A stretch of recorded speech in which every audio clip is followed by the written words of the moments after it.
Have you ever found yourself trying to say something is bigger or better or maybe more interesting in Portuguese and just got stuck? Well, you're in the right place. Today, we're going to break down comparatives, a tool you will use all the time. So let's just dive right in. Just think about it for a second. How would you actually ask those questions? They seem so simple, right? But to get them right in Portuguese, you need a specific and actually a pretty logical piece of grammar. And that's where comparatives come in. Now, here's the best part. The system behind them is incredibly straightforward. You don't need to memorize a bunch of complex rules. We're just going to walk through it step by step. So, here's our game plan for today. First, we'll cover the basics, what comparatives even are. Then, we'll get into the 3 core formulas that do like 90% of the work. After that, we'll tackle a few special cases, learn a really cool trick to sound more fluent, and then wrap it all up with the key things you absolutely need to remember. Okay, section 1, let's get started. Before we jump into the formulas, let's just make sure we're all on the same page about what a comparative actually is. To put it simply, comparatives are just how we measure things against each other. It's how you say something is taller, faster, more expensive, or maybe less interesting. You know, it's a huge part of how we describe the world around us. Okay, you're going to want to pay close attention here, because this next slide is the absolute key. Seriously, if you get this, you've pretty much unlocked almost all comparisons in Portuguese. Ready? And here it is. This table right here is your entire toolkit. Just look at the 3 rows. You've got superiority for more than, equality for as, and inferiority for less than. The formulas are right there. Mais do que, tão como, and menos do que. That's the system. Let's see how it works with some real examples. So first up, superiority. O Pedro é mais alto do que os amigos, which literally means Pedro is more tall than his friends. See how that works? It's a pretty direct translation. Now, what if things are the same? That's equality, and the formula is tão como. O Paulo é tão alto como o João. Paulo is as tall as João. Easy as that. And last but not least, inferiority. O inverno em Portugal é menos frio que na Alemanha. Winter in Portugal is less cold than in Germany. And that's basically it. With just those 3 patterns, you can compare almost anything you want. All right, now pretty much every language has a few exceptions to the rules, right? But for these in Portuguese, I think it's way better to think of them as shortcuts. These are words that native speakers use all the time to sound more natural. Okay, here's the biggest one. For good or well, that's bom or bang. You might be tempted to say mais bom, but you will literally never hear a native speaker say that.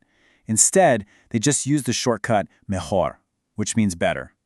And trust me, you are going to use this constantly. If you are feeling sick and someone asks how you are, you can say, Hoje já estou melhor. Today I'm better. It's just incredibly common. So, as you might guess, there's an opposite shortcut for bad or badly, mal or mal. And the single word you need to know for that is pior, which of course means worse. This one's great for talking about the weather. You could say something like, Ontem o tempo estava mal. Hoje ainda está pior. Yesterday the weather was bad. Today it's even worse. And the last key shortcut you need to know is for grande, which means big. And this one should feel a little familiar. I mean, in English, we don't say more big, we say bigger. Well, Portuguese does the exact same thing. You say maior. So in a sentence, you'd say, vão comprar carro maior. They're going to buy a bigger car. And that's it. Those are your 3 magic shortcuts. Melhor, pior, and maior. Okay, ready for a little pro tip? This next technique is something that will really level up your speaking and make you sound so much more natural. It's all about learning how to say the exact same thing, but in 2 different ways. Take a look at this. On the left, we're using superiority. España é maior do que Portugal. Spain is bigger than Portugal. Simple, right? But now, check out the sentence on the right. We can flip it around and use our equality formula, but in the negative. Portugal não é tão grande como España. Portugal is not as big as Spain.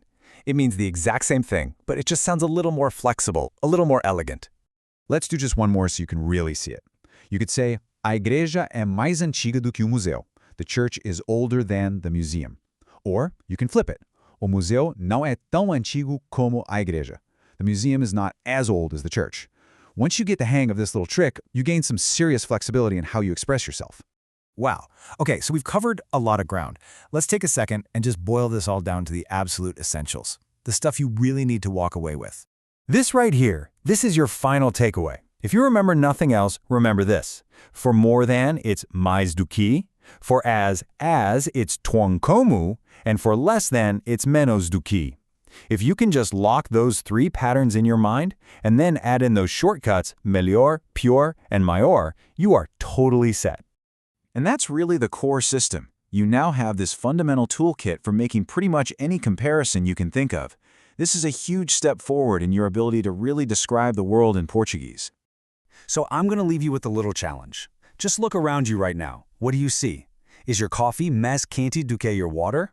Is your chair maybe menos confortável do que the sofa? Give it a try. Put it into practice right now. So what will you compare first?